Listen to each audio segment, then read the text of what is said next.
할렐루야. 오늘은 마가복음 8번째 시간입니다. 오늘은 마가복음 1장 35절과 39절 말씀을 통해서 주님의 기도와 전도 생활, 이런 제목으로 함께 말씀을 나누고 합니다. 우리는 예수님의 공생애에 있어서 두 가지 빼놓을 수 없는 특이한 사실을 발견할 수가 있어요. 그게 뭐냐면 주님의 전도하시는 것하고 주님의 기도 생활이에요. 예수님은 그가 세상에 계실 동안에 하늘에 계신 아버지와 교통할 수 있는 방법이 기도와 다른 길이 없었어요. 잘 들어야 돼요. 예수님이 이 땅에 오셔가지고요, 하늘에 있는 성부 아버지와 연락할 수 있는 방법이 없어요. 뭘 연락을 하고 이야기를 하고 싶은데 그걸 하려면 어떻게 하냐? 기도로밖에 하고 연락할 수 있는 방법이 없었다는 거예요. 이해가 돼요? 자, 그래서 그가 아버지로부터 맡은 사역을 잘 감당하시려면 아버지와의 끊임없는 영적 교통이 있어야 했기 때문에 그의 생애에서 단 한순간이라도 기도를 빼놓을 수가 없었다는 거예요. 이해가 돼요? 주님의 전도 생활 역시도 그의 공생의 모든 길이 바로 전도로만 이루어졌어요. 잠깐이라도 쉬지 않았다는 거예요. 그래서 예수님은 우리가 다른 마을, 가까운 다른 마을로 가서 거기서도 전도하자. 내가 이것을 위해서 왔다. 이렇게 말씀하셨던 거예요. 자, 그럼 오늘 예수님의 기도 생활하는 모습을 한번 보자고요. 예수님의 그 낮아지심과 그의 낮아지심의 낮아진 그 신분은 과연 어떤 것인지 우리는 알아야 한다는 거예요. 말씀이 육신이 되셨기 때문에 예수님은 그의 전 인격이 곧 말씀이고 하나님이세요. 그러니까 그분의 모든 삶 자체가 말씀이고 하나님이셨다는 거예요. 그러나 그가 자기 스스로를 낮추고 사람의 모습으로 이 땅에 오심은 그 일 자체가요, 하나님으로서 모든 권능과 영광을 스스로 포기하신 것을 의미하는 거라는 거죠. 우리 인간을 위해서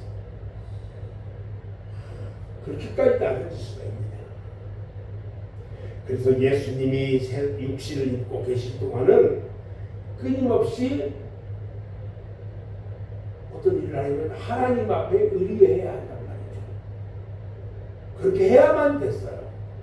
그분을 향하여 기도해야만 했고요, 그분의 권능을 힘입음으로써만이 말씀의 능력과 이적의 권능이, 하나님의 또 권능의 역사가 이루어질 수가 있었다는 거예요. 오직 그분 앞에 기도하면서 그분을 통해서만이 그 능력을 이룰 수가 있었어요. 예수님은요, 아버지를 보여주면 족하겠다는 제자 빌립을 향해서 말하는 게 있죠. 나를 본 자는 아버지를 보았거늘 어찌하여 아버지를 보이라 하느냐. 나는 아버지 안에 있고 아버지는 내 안에 있는 것을 네가 왜 믿지 않느냐. 성부와 성자는 하나야. 한 본체라는 거야. 육경만 다르다는 거야. 예수님은 분명 아버지와 동일한 하나님이시지만 육신으로 지상에 계실 동안은 아버지께서 내 안에 계셔서 그 일을 해가신다고 말씀하고 계신 거예요. 아멘. 그래서 예수님은 항상 아버지의 영적인 교통이 필요하셨고 아버지는 이 아들에게 성령을 물붓듯 부어주심으로 그의 구속사역을 이루실 수가 있었다는 거예요. 그래서 예수님은 새벽에 기도하셨던 거예요. 새벽 기도라고 하는 이 기도 모임은요, 오늘날 전 세계를 보아도 없어요. 우리 한국에만 존재하고 있어요. 이게 새벽 기도가. 이것이 꼭 이 땅에 처음 복음의 씨를 뿌린 선교사들에 의해서 습관적으로 지금 전해져 내려왔다고 하니까 그 기원이 어딜까? 그 기원은 바로 예수님께서 새벽에 기도하셨던 그 기도까지 올라가는 거예요.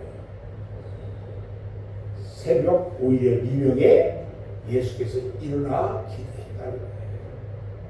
우리는 그것을 본받기 위해서 이 새벽에 일어나는 거예요. 예수님은 한적한 곳으로 찾아가셔서 기도하셨어요. 한적한 곳은 기도하는 일에 다른 사람이나 어떤 환경적인 요소로부터 방해를 받지 않는 곳,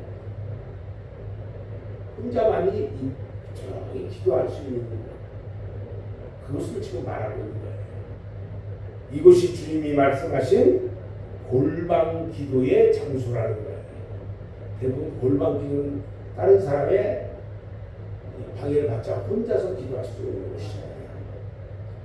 예수님도 그의 사역을 위해서 이처럼 끊임없이 기도하셨고 또 기도하셔야 했기 때문에 하물며 우리들에게서 주님으로부터 맡겨주신 사명을 이루기 위해 기도가 얼마나 절실히 요구되는지에 대해서 우리가 인식하고 생활을 해야 한다는 거예요. 그래서 새벽에 기도하라는 거예요. 자, 그러면 두 번째 예수님의 전도 생활을 하고요. 주님이 기도하고 계시는 곳에 누가 있었냐면 베드로와 다른 제자들이 뒤를 따라가 만났어요. 예수님은 다른 가까운 마을들로 가자고 말합니다.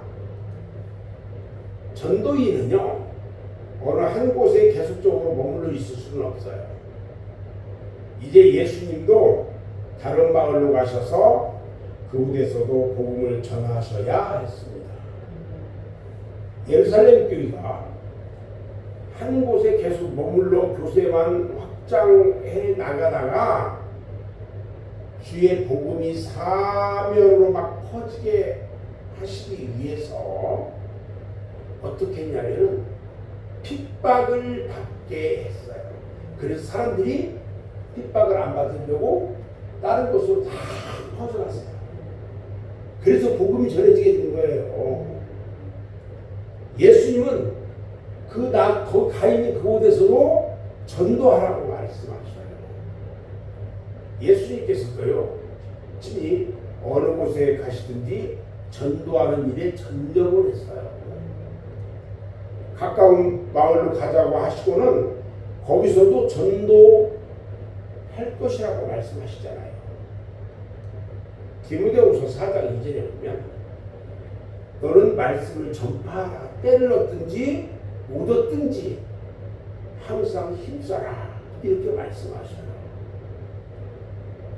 우리의 이 전도야말로 그리스도인의 전생에 걸친 과업이라는 것을 알아야 한다는 거죠. 아멘. 그리고 예수님은 내가 이것 때문에 왔노라고 말씀하셨어요.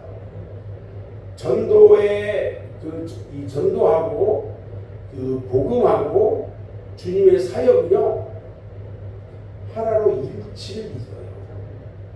예수님은 그의 전도생활이 그의 공생애에 하나님의 뜻을 이루는 일이시는 일이라고 말씀하고 계시다는 거예요. 공생애 가운데 하나님의 뜻을 이루는 그 일이 뭐냐? 전도하는 일이다. 그래서 예수님이 우리들을 세상에 보내신 이유도 역시 주의 복음을 전하게 하시기 위함이라고 말씀하셨다는 거예요. 주님이 그의 복음 사역을 갈릴리로 잡으신 것은요, 왜 하필이면 거기에 잡았을까? 그곳이 복음 전도에 가장 적격한 땅이었기 때문에 그랬다는 거예요. 주님은 그의 제자들의 대부분이요 이곳 갈릴리 바닷가에서 불렀어요. 그리고 갈릴리는요 복음 선포지로 이미 예언된 고장이에요. 마태복음 4장 15절 16절에 보면 스불론 땅과 유단강 저편 해변길과 이방의 갈릴리여 이렇게 얘기해요. 그러면서 흑암에 앉은 백성이 큰 빛을 보았고 사망의 땅과 그늘에 앉은 자들에게 빛이 비추었도다 이렇게 말씀합니다. 이제 오늘 말씀을 정리를 해보면 그런 거예요.